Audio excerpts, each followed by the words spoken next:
Meus caros irmãos e irmãs que nos acompanham de casa, os que celebram conosco no santuário, você que vai ouvir esta pregação depois que ela foi aqui realizada. Nós estamos no 5º domingo da Páscoa. E a cada domingo a igreja vai nos formando através da palavra. Por isso que 2 momentos são essenciais: a escuta da palavra. A palavra deveria ser proclamada e ouvida, escutada. Folheto é desnecessário. Por que a igreja coloca nas nossas mãos o folhetinho da missa? Não é para você ir à missa, para ficar lendo jornal, não. É porque a sua percepção, ela é aprofundada quando você recebe a palavra por 2 vias. A via pela leitura, pelo ouvido, e a via visual que você vai lendo. É apenas para que tenhamos uma capacidade maior de entender o que está sendo proclamado. E por que isso? Porque cada missa nos traz uma temática própria. A missa só se repete para aquele que não a celebra. A missa só se repete para aquele que não a celebra. Quem está imbuído na celebração verá que cada missa é única. Leituras, cânticos, nós entramos neste mundo maravilhoso de que Deus fala aos nossos corações. E neste 5º domingo da Páscoa, o Evangelho é pequenino, nós lemos agora, mas ele se estende naquilo que Jesus quer nos passar. Acima de tudo, o que Jesus nos traz no Evangelho? Um testemunho do seu amor. Se antes era amai-vos uns aos outros como a vós mesmos, não façais ao outro que você não quer que faça a si mesmo, Jesus vai agora aprofundar o seu amor. Agora não é amar o outro como você se ama, é amar o outro como Cristo te ama.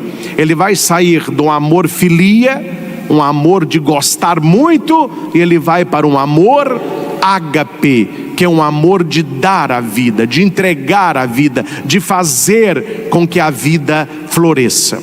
É muito bonito ouvir, é fácil pregar, difícil viver. Não é fácil, mas é preciso uma decisão a cada dia. É nas nossas quedas, nas nossas fraquezas, que nós vamos levantando com um olhar diferente, com um rumo diferente, e vamos melhorando um pouquinho a cada dia.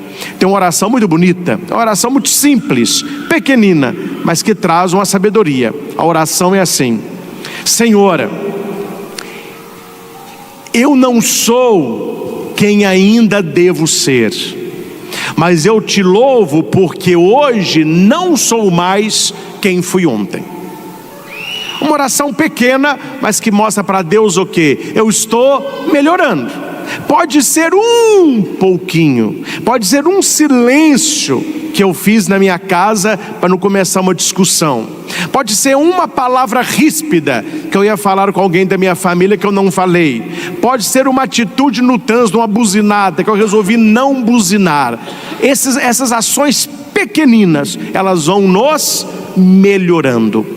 Lembro-me, há tempos atrás, quando eu procurei uma nutricionista para a gente comer melhor, perder um pouquinho de peso, ela falava: olha, se você perder todo dia a espessura de uma folha, pega uma folha, se você perder todo dia uma espessura daquela, imagina quando você completar 1 ano. Ela falou: pega um calhamaço de 365 folhas para você ver a espessura que tem. É uma folha por dia, é um pouquinho. A hora que você vê, você está se transformando. Repita comigo: o bom é inimigo do ótimo. O bom é inimigo do ótimo. Guarde esta frase. O que significa isso? Eu queria fazer tudo. Como eu não consigo fazer tudo, eu decidi não fazer. A briga aí. Se você não consegue ser ótimo, tente ser a cada dia um pouco melhor. Seja bom. Seja bom. É sendo bom que a coisa vai se transformando em ótimo. Tinha numa missa, não sou eu padre, né? Mas um padre fazendo uma pregação sobre o perdão. E na pregação o padre falava assim: precisamos perdoar os nossos inimigos, precisamos perdoar quem nos fez mal. Aí o padre querendo envolver as pessoas, né? Levante a mão quem está disposto a perdoar os seus inimigos. O padre, glória a Deus. Mas havia uma senhorinha na frente de 98 anos, braço cruzado estava, braço cruzado ficou. Aí o padre foi incomodado e falou com ela: a senhora não está disposta a perdoar os inimigos? E ela, com aquele sorrisinho, disse assim: padre, eu não tenho inimigo. O padre: oh, que lindo! Quantos anos a senhora tem?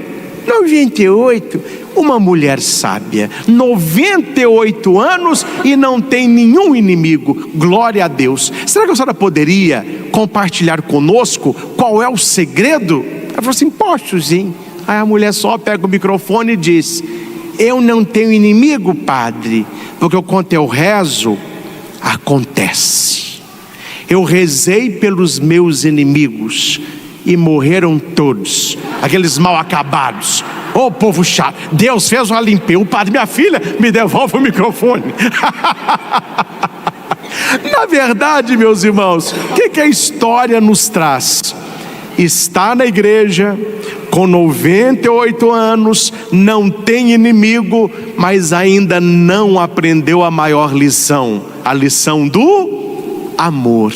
Um amor que perdoa, um amor que acolhe, um amor que recomeça, um amor que abraça, um amor que lava os pés. Jesus nos ensinou isso. Então é isso que nós precisamos refletir. Qual o grau do meu amor? Rezamos como ela também rezava, mas qual o teor das nossas orações? Quando nós rezamos para quem não gostamos, qual é a nossa oração? Tem um texto bíblico que certamente deve nos incomodar ou nos fazer pensar. Quando Jesus está indo para Jerusalém, tem 2 discípulos caminhando com ele, e Jesus estava cansado, com sede, e ele pede que um dos discípulos vá até na Samaria tentar conseguir uma comida, uma água, talvez uma hospedagem para ele. E os samaritanos não se dão bem com os judeus, um não gosta do outro, né? Ora que os samaritanos ficam sabendo que aquele que ali está pedindo comida, água e cama eram judeus, eles falaram que não tinham nada, que era para eles passarem reto. O apóstolo fica tinindo de raiva, e ele volta até Jesus, que ele queria voltar como? Com uma água fresquinha, um pãozinho cozido, e falou: ó, tem uma cama para o senhor já fofada. Não, voltou sem nada, e ele volta com raiva. Ele chega perto de Jesus e diz: essa cidade não quer nos receber. Se o Senhor quiser, nós vamos orar para que Deus mande fogo do céu e destrua essa cidade. Olha o coração do apóstolo. Eu fico pensando assim, meu filho, se um apóstolo de Cristo teve esse ataque de raiva, e nós, hein? Aí Jesus olha para o discípulo e responde o quê? Quem sabe Bíblia aí? Quando ele fala isso para Jesus, o que Jesus fala para ele? Ele fala uma expressão enigmática. Ele diz assim: não sei de que espírito sois. E ele continua a caminhada. Quer dizer, isso que você falou não é do Espírito Santo. Como que um discípulo de Cristo, porque não ganhou um pão, uma água, uma cama, quer que chova fogo do céu para destruir uma cidade inteira? Mas quem que você acha que você é? Desça daí, meu filho. Não sei de que espírito sois. Que se você tivesse o Espírito Santo, você veria essa situação diferente. Você está rezando para acontecer coisas ruins para os outros? Cuidado para não cair uma bola de fogo na sua cabeça. E Jesus não se importa com aquele acontecimento, ele continua o seu caminho. Então veja, meus irmãos, amar as pessoas que nos amam, a nossa mãe, o namorado, os amigos de verdade, pessoas simpáticas, isso passa despercebido. O problema é amar quem não gosta de nós, é amar quem nos faz mal, é amar quem quer puxar o nosso tapete. É por isso que no evangelho de hoje nós temos algumas nuances, o que nós podemos aprender com Jesus. O evangelho começa dizendo assim: depois que Judas saiu do cenáculo, duas palavras importantes aqui: Judas e cenáculo. Judas é o traidor, e cenáculo será o lugar onde eles receberão o Espírito Santo.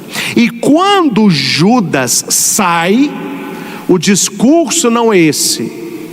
Está vendo só, meus irmãos? Eu escolhi todos vocês. Olha o que deu nesse Judas aí. Esse eu errei, né? Você não vê o discurso de Cristo assim. Quando Judas sai, o discurso de Cristo é sobre a glorificação. Ele começa a rezar: agora foi glorificado o Filho do Homem, e Deus foi glorificado nele. Qual é a lição para a nossa vida? Permanecer no cenáculo e deixar que saia o que precisa sair. Talvez a sua vida não melhora, porque o que precisa sair está permanecendo. Jesus só faz um discurso de glória quando Judas sai. Ele não fala isso quando Judas está. É preciso rezar, meus caros, pedindo a Deus essa iluminação interior. O que está na minha vida que já deveria ter saído? É um vício, é um lugar, pode ser até uma pessoa. O que está na minha vida que não é do agrado de Deus? Judas precisou sair para que o Filho do Homem fosse glorificado. Eu não sei se você prestou atenção na leitura, neste versículo, a palavra glorificação repete-se 5 vezes. O Filho do Homem foi glorificado e Deus foi glorificado nele. Quando Deus me glorificar, Ele glorificará. Ele vai, por que repetindo a glória? E por que 5 vezes? Porque a maior glória de Deus está na obediência e no amor do Filho, que se revela ressuscitado pelas 5 chagas. As 5 chagas sagradas, as 2 das mãos, as 2 dos pés e a chaga do lado. Tanto é que depois da ressurreição, toda vez que Jesus chega, Ele vai dizer: a paz esteja convosco. Ele mostra as mãos e o lado, são sinais do seu amor. Esta é a primeira lição do evangelho de hoje. A glória de Deus não brilha só na vitória. Guarde isso. Na nossa vida, a glória de Deus, ela não brilha só na saúde, só no sucesso, só nas conquistas. A glória de Deus passa também pelos nossos sofrimentos. Podia citar aqui vários. Permita-me citar Santa Teresinha de Lisieux, Santa Teresinha do Menino Jesus. Muito jovem, muito doente, acamada por um tempo longo, na fraqueza de Teresinha, na tristeza de Teresinha, na enfermidade de Teresinha, o que é que gritou ali para o mundo?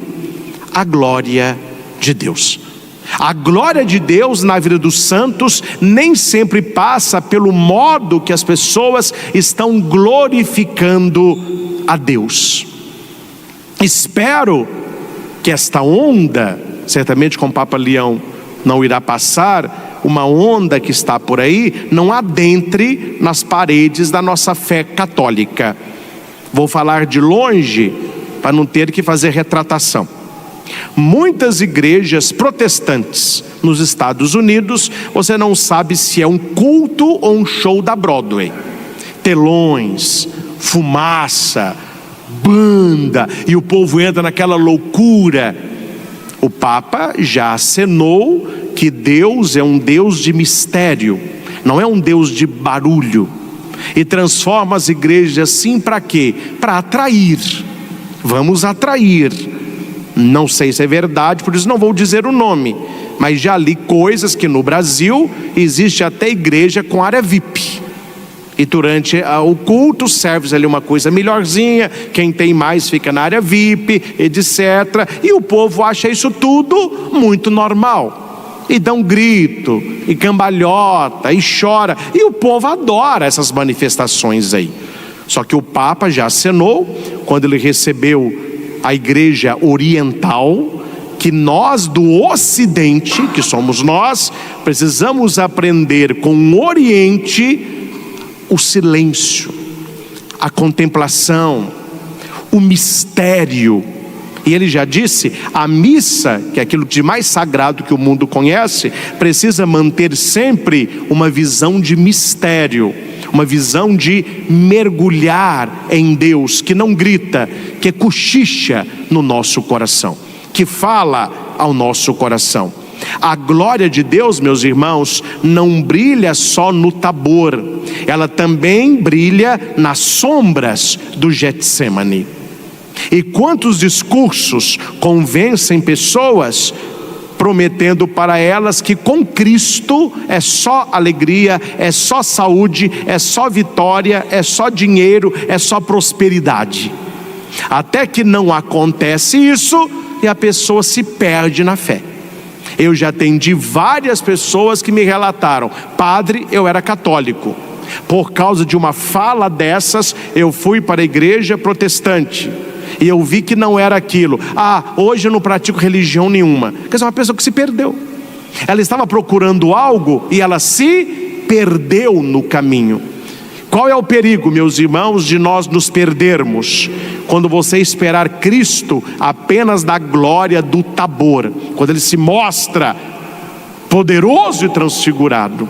Mas nós precisamos aprender que a glória de Cristo pode ser vista também no Getsemane. Um homem fraco, suando sangue, com medo e angustiado. Um Deus que precisa do homem. Jesus vai dizer para aqueles três: vigiai comigo, orai comigo, porque a minha alma está angustiada até a morte. Olha que palavra. A glória de Deus está aí. Quando Jesus diz, depois que Judas sai, o Filho do Homem foi glorificado e Deus será glorificado nele. É uma glória de Tabor? Não, é uma glória de Getsemane. E nós precisamos aprender que na nossa vida, quando vem a doença, quando vem alguma provação, quando vem alguma tristeza, precisamos aprender a glorificar a Deus também aí. Não é simples, não é fácil, mas é necessário na nossa vida e na nossa caminhada de santificação. A glória de Deus resplandece nas noites de dor, no silêncio da entrega e na fidelidade diante de uma traição. Será, meus irmãos, que nós conseguiríamos olhar para alguém que a gente confia muito, mas que nos traiu, e com um sorriso, sem mágoa, rancor ou raiva, chamá-lo de amigo? Eu acho que nós estamos um pouco longe disso ainda. Não sei vocês, não sei se eu conseguiria. E Jesus o faz. Quando Judas chega com os guardas, com paus, com tochas, Jesus olha para Judas e o amor de Jesus não mudou por Judas. Judas o beija, ele vai dizer: amigo, traz o Filho do Homem com um beijo. Ou seja, Judas não foi amigo de Jesus, mas Jesus continuava amigo de Judas. Jesus não foi glorificado apenas quando ressuscitou, ele foi glorificado também do alto da cruz. É por isso que nós conservamos na nossa igreja sempre um crucificado. A igreja pede que junto ao presbitério tenha uma cruz visível, para que os fiéis não esqueçam o que está ali sendo celebrado. E há tempos, quando eu cheguei para o Frei Galvão, eu ficava pensando onde seria essa cruz e como que seria essa cruz. Uma primeira sugestão era colocá-la em cima ali da cadeira do padre, uma cruz de uns 80, 1 metro, para que pudesse ser vista. Uma outra sugestão seria pendurá-la nesse cabo de aço, uma cruz de ferro transpassada, onde as pessoas vissem de um lado, tipo aquela de Aparecida, né? Uma cruz vazada, veria. Aí veio a ideia de um artista de São João del Rei, de colocar aqui no santuário uma cruz quase em tamanho real. E foi o presente que nós colocamos, né? Essa bela cruz, uma cruz esplendorosa, onde o Cristo se pende exatamente em cima do local do Calvário. Então, por que a igreja mantém um Cristo crucificado? Na cabeça de quem não entende, valoriza a dor, está olhando somente para a morte. Mas com o texto de hoje, os senhores entenderam: a glória de Deus brilha do alto da cruz. Para nós que cremos, não é uma derrota que ali está, é o esplendor da glória de Deus. Um Deus que se faz homem e que derrama o seu sangue para a nossa salvação, não a glória maior. Precisamos aprender, meus irmãos, que a glória não está apenas quando levantamos um troféu, mas sobretudo quando carregamos a nossa cruz.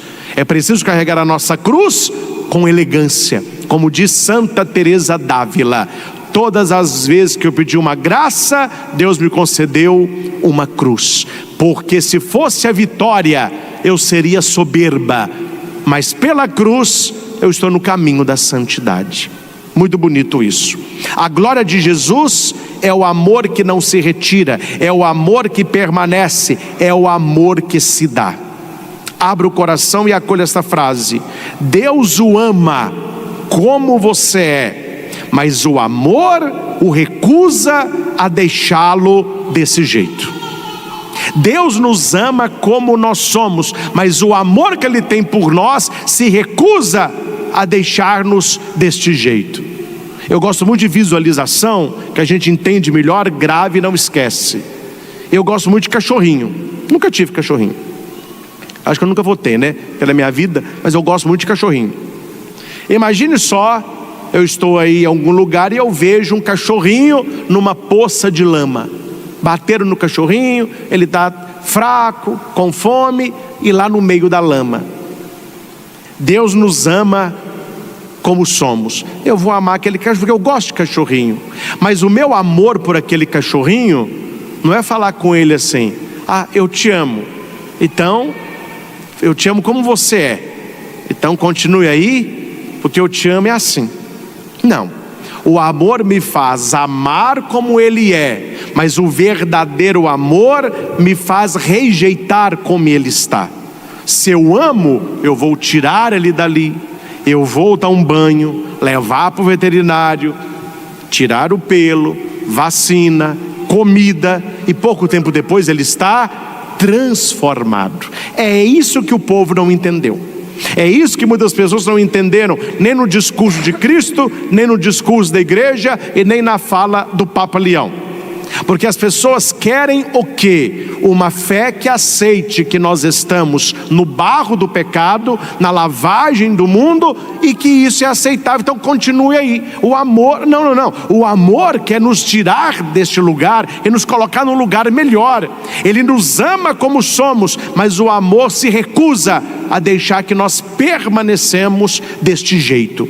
É isto que a igreja chama de conversão. Tirar o barro, dar um banho, a comida verdadeira, a vacina necessária, o Espírito, a leitura da Bíblia, para que nós sejamos quem nascemos para ser. Deus nos ama como somos, mas Ele não quer que permaneçamos como estamos. A glória de Deus passa por aí. Um outro ponto no Evangelho que eu achei lindo quando eu estava ontem estudando o texto, numa homilia do Papa Bento XVI. Ele vai dizer o seguinte: que Jesus poderia olhar para os seus discípulos e chamá-los de amigos, bons amigos. Não, Jesus usa a expressão filhinhos, filhinhos. Nós lemos aí. Por que Jesus os chama de filhinhos? Esta expressão que Jesus usa, naquela época, era a expressão que a mãe se dirigia às crianças pequenas.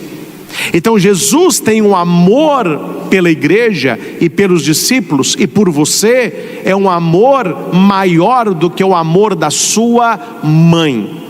Claro que tem mães que não amam os filhos, isso é exceção. porque a regra é que toda mãe se dedique ao filho, é a cuidadora por excelência. Quando Jesus diz: filhinhos, não vos deixarei órfãos, é aquela mãe que acolhe os filhos. Numa expressão que Jesus já usou, né? É a galinha acolhendo os pintinhos. Há muito tempo que eu não vejo, há muito tempo também que eu não vou em sítio, né? Mas eu gostava no sítio da minha tia, quando tinha galinha choca. Já viu galinha choca? Ela anda assim, logo que ela chocou os pintinhos, ela permanece naquele estado, e ela anda com a asa aberta, e os pintinhos ali ciscando.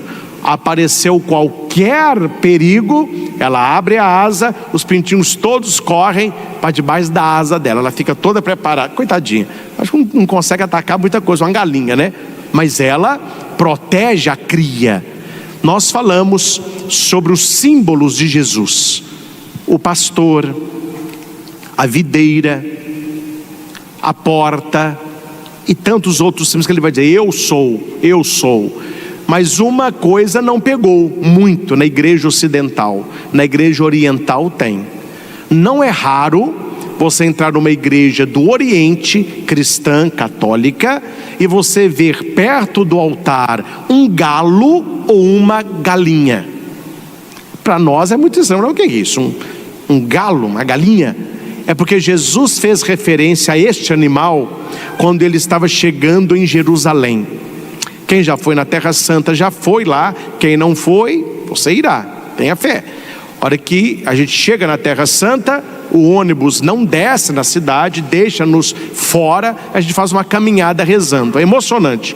Quando você chega lá em cima para descer, você vê Jerusalém toda na sua frente. Aí ali o guia vai dizer: foi aqui que Jesus parou, contemplou Jerusalém e chorou. E nesta hora que Jesus contempla Jerusalém e chora, o que é que ele diz? Ele diz assim: Jerusalém, Jerusalém, que matas os profetas e apedreja os sacerdotes, quantas vezes eu quis reunir-vos debaixo das minhas asas, como a galinha acolhe seus pintinhos, e não quisestes. Olha, Jesus se compara a uma galinha que abre as asas para acolher aqueles que buscam nele a proteção. Mas a Jerusalém não vai aceitá-lo, pelo contrário, vai matá-lo. Mas é uma visão bonita, porque fala daquele cuidado que a galinha tem com a cria, é o cuidado que Jesus tem para cada um de nós. Por isso que Jesus diz no evangelho de hoje: filhinhos. Quando ele olha para você, ele nos chama de filhos, ou seja, pessoas que precisam da proteção dele, pessoas que precisam do cuidado dele. Quando você for rezar, espero que você reze todos os dias, diga para Jesus: ó Senhor, eu necessito de cuidado como uma criança de colo. Santa Teresinha rezava coisas muito pueris, ela se santificou. Deus gosta de oração simples. Oh meu Deus, sabe aquela criança, aquele neném que fica no colo da mãe? Ele não dá conta de nada. Para mamar tem que dar, fez cocô, alguém tem que limpar, a roupinha sujou, alguém tem que trocar, ele está suadinho, alguém tem que dar banho. A criança não dá conta de nada. Senhor, eu sou essa criança, me coloca nos teus braços, porque eu estou perdido, eu não estou dando conta de nada. E Jesus vai dizer: eu vou te acolher debaixo das minhas asas. Jesus, ele não endurece no momento da dor, pelo contrário, ele amolece. Já tinha pensado nisso? Sou eu que estou falando não, viu? Esse é Raniero Cantalamessa, é o cardeal pregador da Casa Pontifícia. Tem uma pregação dele muito bonita sobre o Cristo que amolece, porque aqui Judas o sai para trair. Judas, Jesus sabia, então Jesus fala com Judas: o que tens que fazer, faça logo. Aí Judas sai para traí-lo. Nessa hora era para Jesus ficar o quê? Irado. Não, em vez de endurecer, ele amolece. Ele olha para os discípulos e diz: filhinhos, é chegado o momento, mas eu não vos deixarei órfãos. Interessante, né? O sofrimento endurece ou amolece. Não depende do sofrimento, depende do coração. Deixa eu citar um exemplo. Eu já visitei 2 tipos de pessoas com câncer. O sofrimento amoleceu um, mas endureceu o outro. Já entrei no quarto que a pessoa disse: para que, padre? Eu estou morrendo mesmo. Se Deus existe, Ele me curava dessa doença. Quer dizer, a doença veio, ao invés dele se tornar uma pessoa mais mole, ele se tornou mais duro. E eu conheço outras pessoas que melhoraram a maneira de ser porque ficaram doentes. Pessoas que tiveram uma experiência de quase morte, um EQM, e voltaram transformadas, muito melhores, amando a família, não sendo tão gananciosas, voltaram para Deus. Então aqui está dizendo que no momento da dor, você pode endurecer ou você pode se tornar uma pessoa melhor. Jesus tinha todos os motivos para estar ali irado, mas ele estava desarmado. Filhinhos, um amor de mãe. E para os seus, ele dá um novo mandamento. Nós celebramos isso na Quinta-feira Santa. Amai-vos uns aos outros, como eu vos amei, assim também vós deveis amar-vos uns aos outros. Repita comigo: não é um novo conteúdo. Não é um novo conteúdo. É uma nova medida. É uma nova medida. Porque o conteúdo continuou. Qual é o conteúdo? O amor.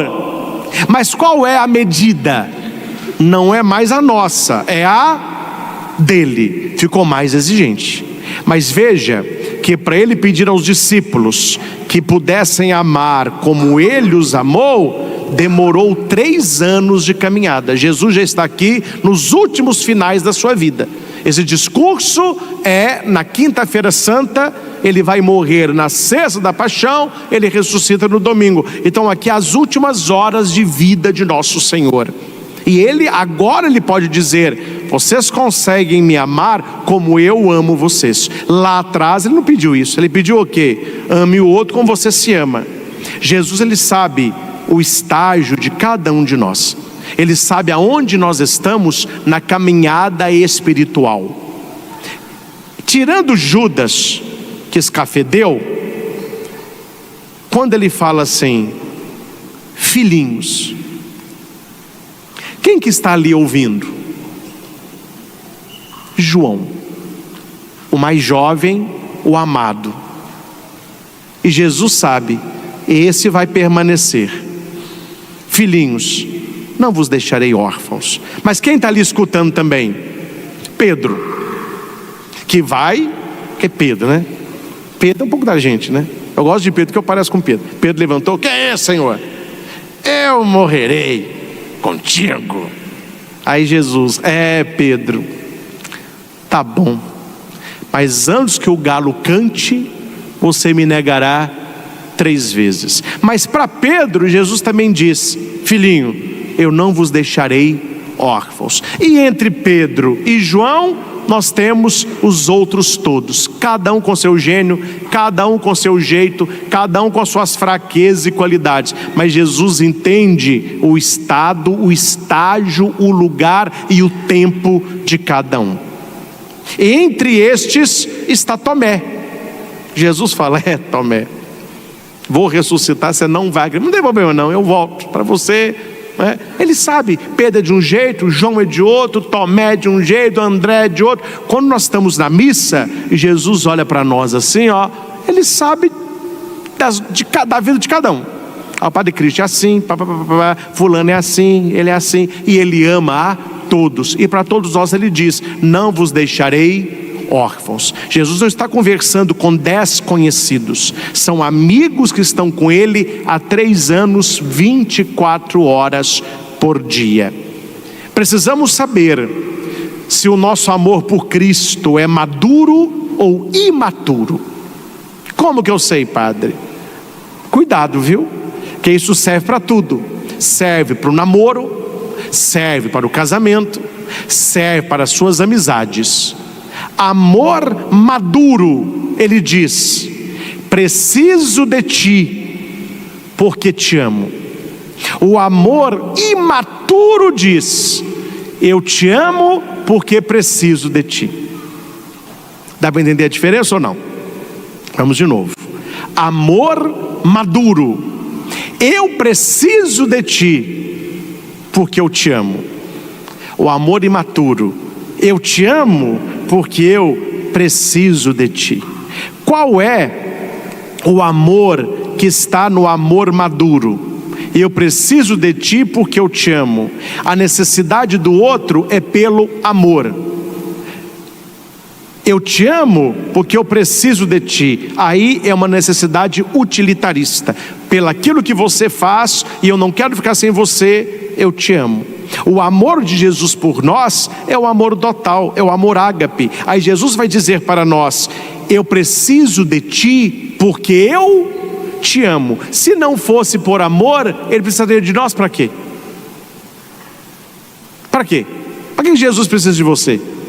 Para nada. Mas por que ele precisa? Porque ele nos ama. E muitas vezes, por que muitas pessoas nos amam? Porque elas precisam de nós. Quando elas não precisarem mais, não amarão mais. Por isso o amor maduro. Quando eu prego para casais, claro, eu faço uma reflexão mais profunda, mas eu digo para os casais que a frase mais libertadora que um marido pode chegar a dizer para a esposa, e que a esposa pode ser para o marido, é mais ou menos assim: eu não preciso de você para nada. Se eu estou com você, é porque eu te amo. A necessidade dela é pelo amor. O amor se impõe. Jesus não precisa de nós, ele precisa pelo amor que ele tem. E quantos casais não se amam, mas permanecem juntos porque um precisa do outro? O dia que não precisarem, o amor é inexistente. O nosso amor por Cristo não pode ser um amor de necessidade, é um amor de gratuidade. Você vai à missa por quê? Porque na missa eu recebo tanta coisa de Deus. Não, meu filho, você vai à missa porque você ama a Deus. Você vai à missa para cultuar a Deus. Você vai à missa para que a sua vida possa glorificar o teu santo nome. Amai-vos uns aos outros como eu vos amei. Não é mais amar como gostaríamos de ser amados, é amar como Ele nos amou. E como Ele nos amou? Amor até a morte de cruz. Amou quem o negou, amou quem o abandonou, permaneceu e não desistiu de quem amava. Isso é muito importante, gosto muito disso. Jesus, ele não desistiu de quem amava. Há pessoas que vão desistindo de nós, né? Você fez o que eu não achava, eu não quero você da minha vida, não. Não, Jesus, ele permanece. Eu gosto muito quando você lê a história dos 12 apóstolos, não há substituição. O time que começou foi o time que terminou. Não é igual futebol, né? Tá lá jogando, e aquele ali é perna de pau, vamos substituir, troca lá. Trocou. Ou aquele ali é bom demais, daqui a pouco vai dar lesão nele, troca lá. Mas você vê que Jesus começou com os 12 e terminou com quem? Com os 12. Porque ele permanece. Nós vivemos uma sociedade que não conhece essa permanência, é tudo muito transitório. Precisamos aprender com Cristo a permanecer nos corações. Jesus não está falando de sentimentos, ele está falando de decisões, de ações, de um amor que se entrega, que se doa. Repita aí: amor é ação. Amor é ação. Amor é decisão. Amor é decisão. E não apenas sentimento. O que significa amor, sentimento? Vontade. Hoje eu estou com vontade, então eu vou te amar. Hoje eu acordei sem vontade, hoje eu não vou te amar. Esse é amor, sentimento. O amor, decisão, passa pelo amor da mãe. Um exemplo real. Domingo à noite, o filho que já saiu na sexta, saiu no sábado, ainda grita com a mãe à noite, sai com os colegas, bate porta, a mãe vai dormir, nem vê a hora que o menino chegou. Um filho rude. Segunda de manhã, ele trabalha, pega serviço às 7, levanta geralmente 15 para 6, toma um banho, um café e corre para o trabalho de moto.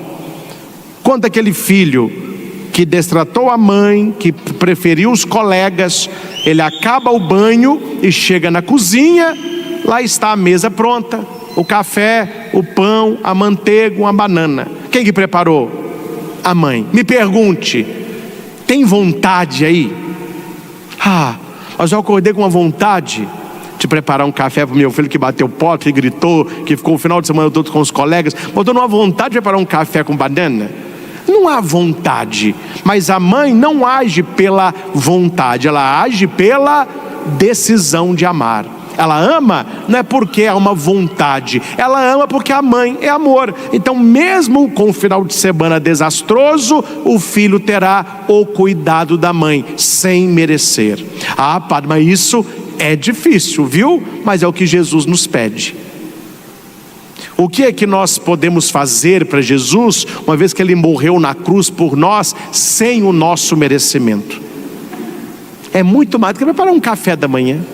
Tem uma história pesada, que eu vou contar para vocês agora, e que mexeu comigo no retiro que eu fiz em Itaici. O tema do retiro era amar como Jesus amou. É bonito o tema, amar como Jesus amou. Aí você vai aprofundar, meu filho, mas é uma cacetada atrás da outra. E essa história mexeu comigo na época, que eu falei, mas será que a gente consegue amar assim? Conta-se que um soldado norte-americano, recém-casado, foi convocado para a guerra. Ele deixou a sua esposa sem filhos e foi para a guerra. Escrevia cartas apaixonadas para ela, e ela respondia. Até que um dia ele escreveu assim: não mande mais cartas, arrumei uma outra mulher que me dará um filho, ela está grávida. Aquela mulher então parou de escrever. Foi um período de sofrimento.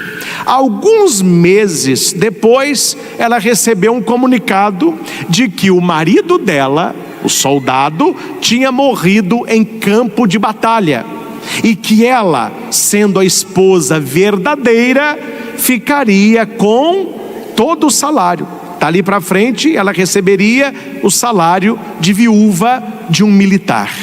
Na hora veio no coração dela: mas como que ficará a mulher com o filho dele?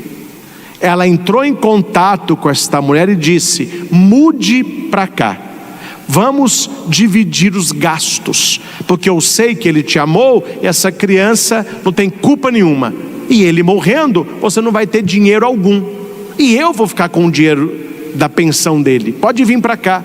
A mulher, que era amante do cara, muda para a casa dela, e ela transfere o amor do marido para a criança, apesar de não ser filho dela. Toda vez que ela olhava para a criança, ela dizia: eu vou amá-lo porque é filho do homem que eu mais amei. Essa mulher foi para a casa dela. E aqui a lição da parábola: é fácil amar os nossos amigos, mas amar os que nos fazem sofrer é mais difícil. Trazer para casa aquela mulher que estava no teu lugar é quase impossível. Entretanto, é isso que Jesus ordena: ame com o meu amor. Na nossa cabeça é quase impossível, né? Imagina, você trazer para sua casa a mulher com que seu marido te traiu, para cuidar daquela família e cuidar daquela criança, porque é filho do homem que você sempre amou. É um amor, isso é muito difícil, mas é o amor que Jesus nos pede. É um amor além do amor humano, porque o nosso amor, ele tem limites, o amor de Deus não.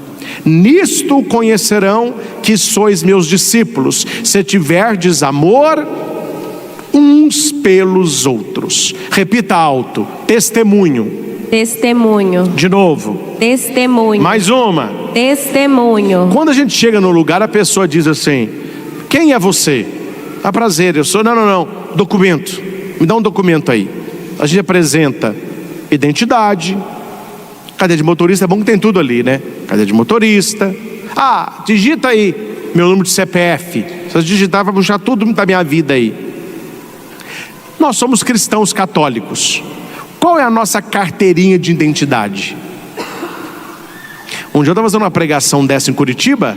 Uma senhora falou assim: padre, eu tenho. Eu falei assim: carteirinha de católica? Tenho. Aí ela me deu. Aí uma carteirinha escrita assim: em caso de acidente, chame um padre. Eu falei: não, minha filha, isso aí é carteira de desastre. Mas tudo bem. Mas continue. Espero que não aconteça acidente. Se acontecer, eles vão chamar um padre para a senhora. Mas essa não é a carteira de identidade do católico. Você já pensou isso? Você entra para um clube, você tem uma carteirinha. Você abre uma conta no banco, eles vão te dar um cartão. Onde você for, até você vai em algumas lojas aí, né? Essas lojas mais de atacado, varejo. Olha, quer fazer o cartão? Eles querem que você tenha. Você está na igreja. E se você sair ali agora e falar assim: olha, cadê a sua carteirinha de católico, de cristão? Deixa eu ver aí. Existe? Qual é então? É o amor. Nisto conhecerão que sois meus discípulos. Nisto conhecerão que vocês são cristãos católicos. Como? Se tiverdes amor uns pelos outros. Esta é a nossa carteira de identidade. É o que o Cristo espera, o testemunho. O sinal do cristão é um amor concreto, radical, perseverante. Eu contei agora do soldado que morreu na guerra, né? Mas tem uma parábola bonita que fala de um soldado que recebeu no campo de batalha um projétil e ele estava com um ferimento mortal. Para ele morrer era questão de horas. Chamaram para este soldado o capelão, que é o padre do exército. O padre chegou com a Bíblia.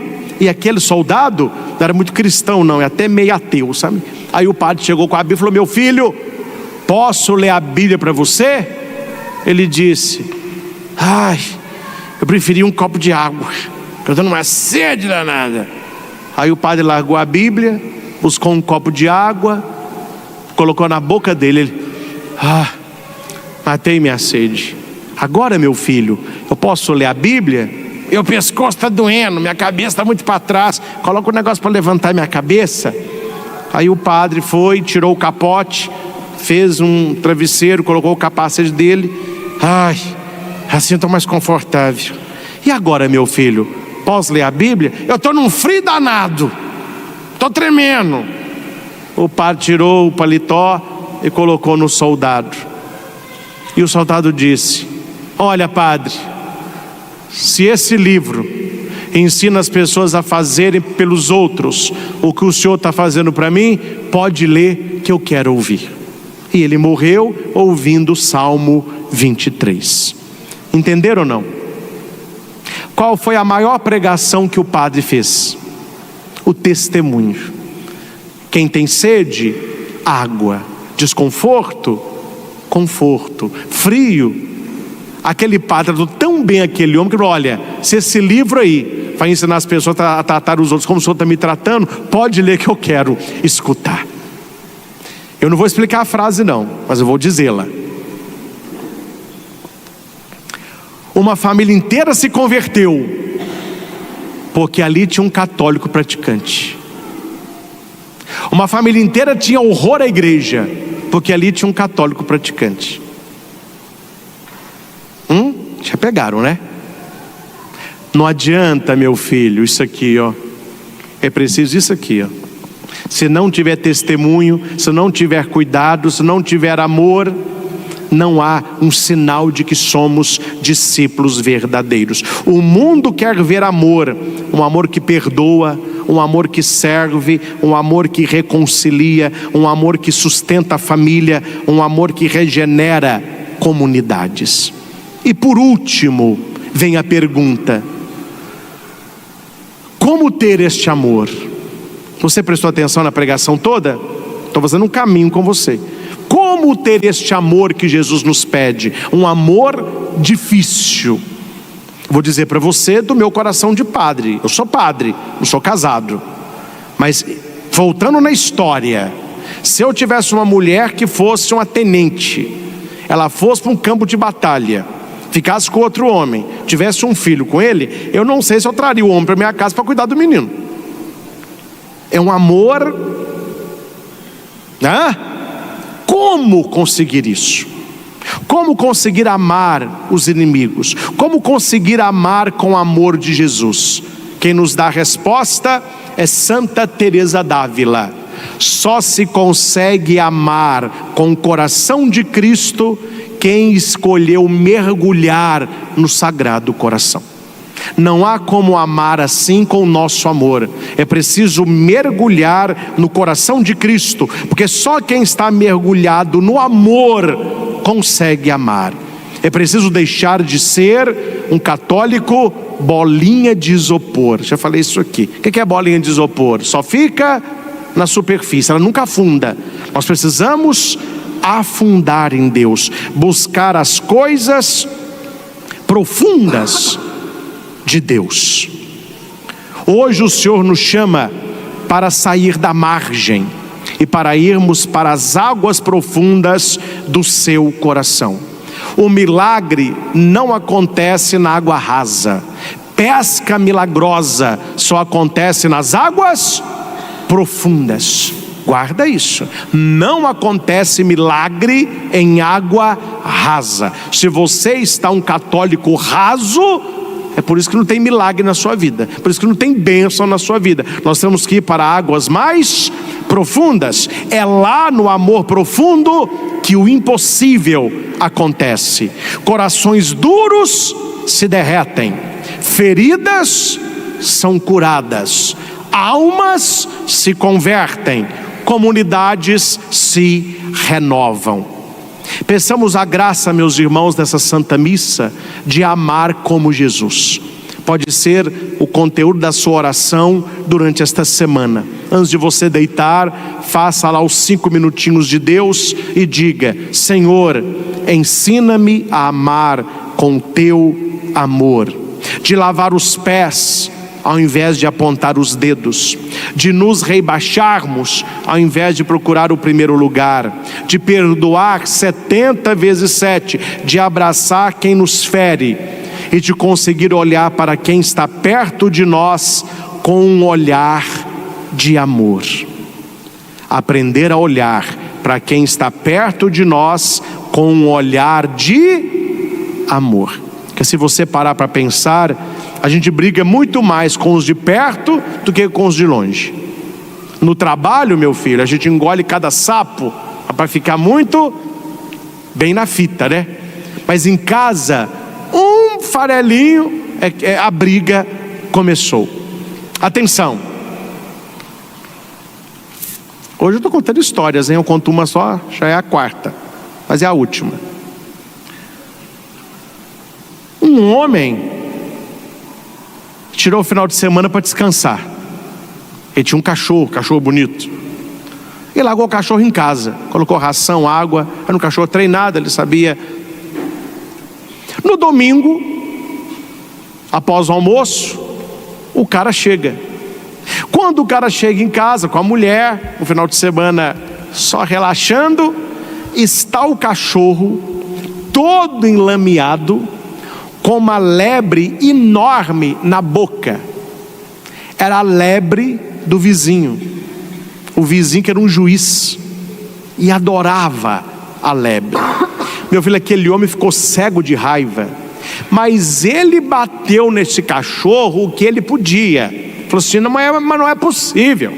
O final de semana que eu tenho para descansar, você ainda me mata a lebre do vizinho e ainda é um juiz e daqueles difíceis.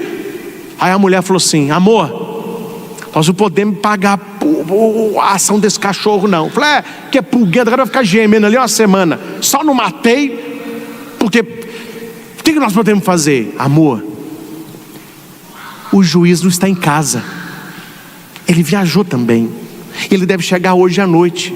Vamos fazer o seguinte: vamos lavar a lebre, secar com o secador, fecha o olhinho dela e a gente coloca na casinha. Quando o dono descobrir, ela morreu dormindo, coitadinha, um ataque cardíaco. É isso que nós vamos fazer. Aí pegaram a lebre morta, meu filho, lavaram o belo do bicho. Uma lebre, ela era branca com cinza, secaram com secador, mas ficou perfeito. Falei, nó, eu não teria uma ideia dessa. Aí um olhinho assim, fecha o olhinho. Ih, tá duro, fecha esse olho, pelo amor de Deus. Aí fechou o olhinho, pulou a cerca, a casa fechada. Isso era depois do almoço. Colocaram a lebre na casinha dela, a lebre assim, ó, mas perfeita. E eles voltam. Falou, ai, que trabalho que esse cachorro nos dá, viu? Seu sarnento, pulguento, safado. Até bem que essa mulher me deu uma ideia. Mais ou menos 8 horas da noite, acende a luz. A mulher falou, ó, chegou. O juiz chegou. E os dois na janela, a casa apagada. A janela tinha aquela cortina branca transparente. Então quem está dentro vê fora, quem está fora não vê dentro, né? E esse lá assim, ó. Aí o juiz chegou, já foi no quintal, saiu pela porta, entrou na casa deles, tocou campainha. O marido falou assim, eu não acredito, isso é juiz mesmo, não tem como enganar. O que nós vamos fazer? Ele falou, olha, não fale nada, deixa ele falar. Qualquer coisa a gente fala que paga a lebre. O que nós vamos fazer? Quando abre a porta, está o juiz. Boa noite. Boa noite, doutor, tudo bem? Tudo bom. Aconteceu algo muito estranho. A mulher, a gente pode conversar sentado? Pode. Não estou muito bem, minha pressão caiu. Não, pode sentar. Só aceita um café? Aceito. Com açúcar ou sem? Não, pode ser sem, que a conversa vai ser um pouco amarga, né? O marido, nossa senhora, nós vamos sair tudo preso daqui. Toma, juiz. Mas o que aconteceu? Aconteceu o seguinte: eu saí na sexta para descansar e voltei há pouco. Na quinta-feira, a minha lebre morreu. E eu fiz para ela um túmulo bonitinho, a sepultei, coloquei umas flores. E chegando agora à noite, eu vi algumas patas sujas de lama. Eu fui até o túmulo da lebre, e não é que há um buraco e alguém atirou de lá. Eu vim aqui porque eu acho que foi o seu cão, porque os dois eram muito amigos, e o seu cão certamente está sofrendo com a morte da lebre. E quando alguém sofre assim, geralmente procura aquele que ele mais confia e ama. Eu estou te dando um recado para você não assustar. Se o seu cão aparecer com a lebre morta na boca, saiba, não é arte, é amor. Agora você resolve o pepino aí. Agora imagina, agora meu filho, o pepino era como tirar a lebre de lá. Vocês me entendem? Meus irmãos, essa história nos ajuda a ter uma vida muito mais aberta, numa visão de amor. Nós somos muito rápidos para julgar o outro. Nós somos muito rápidos para dizer, entendi tudo. E aquele homem não tinha entendido nada. Agora imagina o remorso dele, olhando para o cão espancado. Levou para o melhor amigo aquele que era também o seu colega das artes do quintal. Por que ele estava com a lebre na boca? Porque ele acreditava que aquele homem poderia ajudar a reviver o seu amiguinho. E o homem achou que entendeu.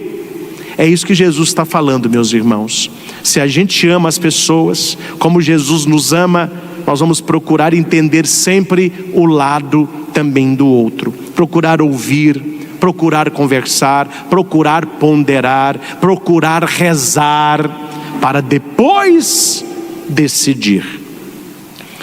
Não se esqueça, se na sua vida tem um Judas, ele tem que sair do cenáculo, amém?